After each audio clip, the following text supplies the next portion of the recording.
மரியாதையை வாழ்க. அன்பான மரியணை கணப்போர் யூடியூப் சேனலில் உங்கள் அனைவருக்கும் தேவனையின் திருப்பிறால் வாழ்த்துக்கள். ஜெபமாலை பற்றிய முக்கியமான ஒரு தொடரில் நாம் பார்த்துட்டு இருக்கிறோம். ஒவ்வொரு பழைய ஏற்பாட்டு பொருட்களையும் ஜெபமாலையோட பொருத்தி நாம் இந்த தொடரில் நாம் பார்த்துட்டு வரோம். அது வசனமாகவும் இருக்கும், பொருளாகவும் இருக்கும். இந்த வீடியோக்கள் எல்லாருமே நீங்கள் பார்க்குறதுக்கு வாய்ப்பு இல்லாமல் இருக்கலாம். அந்த மாதிரி எல்லாரும் எல்லா வீடியோவும் நீங்கள் பார்க்கணுன்னு விருப்பப்பட்டீங்கன்னா இந்த வீடியோவுடைய டிஸ்கிரிப்ஷனில் இதுவரைக்கும் வந்த அந்த 100 எபிசோடும் 100 பதிவுகளும் இந்த டிஸ்கிரிப்ஷனில் இருக்க நீங்கள் பார்த்துக்கோங்க. அதே மாதிரி உலக ஜெபமாலை இயக்கத்தில் நீங்கள் சேரணும்னு விருப்பப்பட்டாலும் அதற்குண்டான லிங்க்கும் ஃபோன் நம்பரும் இந்த வீடியோவுடைய டிஸ்கிரிப்ஷனில் இருக்குது. அதையும் நீங்கள் பயன்படுத்திக்கோங்க. அன்பானவர்களே, ஜெபமாலையோடு பழைய ஏற்பாட்டிலும் புதிய ஏற்பாட்டிலும் இருக்கின்ற பொருட்களை எல்லாம் ஜெபமாலையோட பொருத்தி நாம் பார்த்துட்டு இருந்தோம்னு சொன்னேன். இவ்வளோ நாள் பார்த்திங்கன்னா வித்தியாசமாக பழைய ஏற்பாட்டிலையும் புதிய ஏற்பாட்டிலையும் வர ஒரு பொருட்கள், அதை கடவுள் எப்படி ஆசீர்வதித்து அந்த பொருட்களுக்கு எவ்வளோ சக்தியை கொடுத்துருந்தார் அப்படின்றதையும் அதற்கு ஜெபமாலையையும் நாம் அதை பொருத்தி பார்த்துட்டு இருந்தோம். இன்றும் அதே மாதிரி ஒரு வசனம், அப்போஸ்தலர் பணி 5வது அதிகாரம் 15வது வசனம்.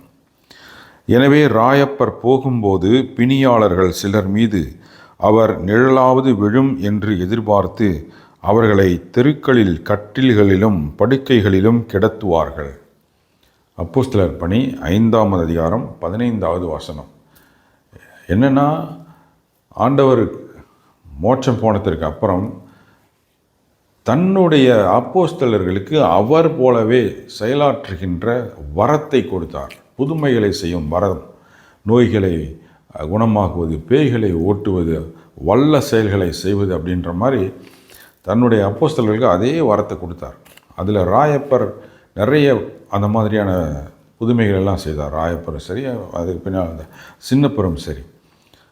அப்போ ராயப்பர் நிறைய நோயாளிகளை குணமாக்கினார். ஆண்டவர் மாதிரியே நிறைய பேய்களை ஓட்டியிருக்கார். இதெல்லாம் கேள்விப்பட்ட மக்கள் பார்த்திங்கன்னா அவர்கிட்ட கூட்டிகிட்டு போய் நோயாளிகள் எல்லாத்தையும் விட்டு குணப்படுத்துவாங்க. அப்படி என்ன செய்வாங்கன்னா, அவர் நடந்து போகிற தெருக்களில் எல்லா நோயாளிகளையும் கொண்டு வந்து கிடத்திடுவாங்க. படுக்கையிலும் கட்டில்களிலும் கிடத்தி அவருடைய நிழலாவது அந்த நோயாளிகள் மேல் பட வேண்டும், பட்டால் நல்லாயிரும் அப்படின்ட்டுன்னு எல்லோரும் கொண்டு வந்து ரோட்டில் எல்லாம் கிடத்தியிருக்காங்க. எவ்வளோ பெரிய சக்தி பாருங்கள் ராயப்பருக்கு. இந்த இடத்துல ஒரு விஷயத்தை கவனிக்கணும். இதனால் வரை கடவுள் மனிதர்களுக்கு பலத்தை சக்தியை கொடுத்தார், புதுமைகளை செய்யும் வரத்தை கொடுத்தார், பொருட்களுக்கு அதே மாதிரி வரத்தை கொடுத்தார். உதாரணத்துக்கு பழைய ஏற்பாட்டில் சாம்சனுடைய அந்த கழுதையுடைய கீழ்த்தாடையை வச்சு அவன் 1000 பேரை எதிரிகளை கொள்ளுவான். அந்த மாதிரி நிறைய இருக்குது.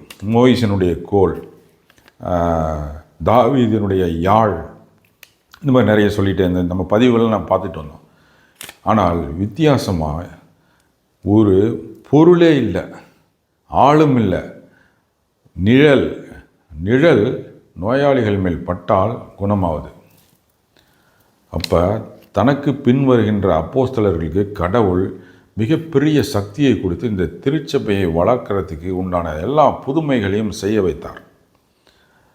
ஆனால் ராயப்பருடைய நிழலுக்கும் அந்த சக்தியை கொடுத்தார். அதுதான் டாப் டெரிபிள். அது ஒரு நிழல் நோயாளியின் மீது பட்டால் குணமானார்கள்.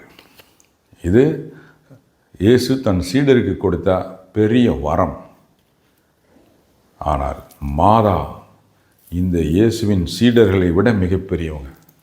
அப்போ கடவுள் தன்னுடைய தாய்க்கு எவ்வளோ வல்லமை கொடுத்துருப்பார். அந்த தாய் எவ்வளோ சக்தி மிகுந்த கன்னிகையாக இருப்பாங்க.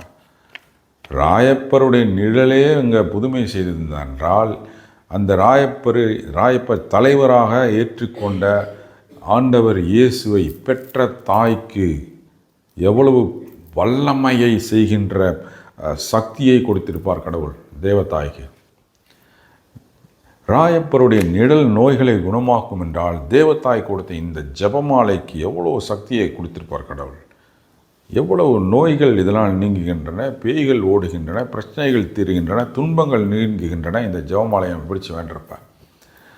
அப்போ இதற்கு அவ்வளோ வல்லமையை கொடுத்திருப்பார் கடவுள். ஆக இதெல்லாம் நம்ம அலசி ஆராய்ஞ்சி பார்க்குறப்ப கடவுள் தன் தாயை மிகப்பெரிய இடத்தில் வைத்திருக்கிறார், அவர்களுக்கு மிகப்பெரிய சக்தியை கொடுக்கிறார்ன்றது விளங்குது. ஏன்?